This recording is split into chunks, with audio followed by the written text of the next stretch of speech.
ચાલો મિત્રો, જય શ્રી કૃષ્ણ. વિરાજ કેટરર્સ અને રાજપૂત ઝોન જુનાગઢમાં આપનું સ્વાગત છે. તો મિત્રો, આજે ગુજરાતી થાળીનું પાર્સલ છે. હવે આપણી બધી સબ્જી ફ્રાય થઈને રેડી થઈ ગઈ છે. હવે ચણાની લોટની ગોળી પણ બનીને તૈયાર છે. હવે ઊંધિયું બની રહ્યું છે.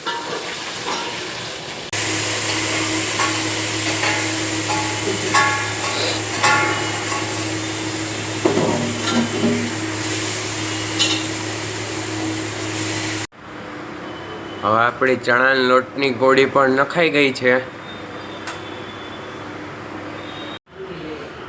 હવે આપણું પાર્સલ બનીને તૈયાર છે. ઊંધિયું, રોટલી, સંભારો અને દહીં. ચાલો મિત્રો, જમવા. તમને અમારા શોર્ટ્સ ગમ્યા હોય તો લાઈક, શેર અને સબસ્ક્રાઈબ કરો.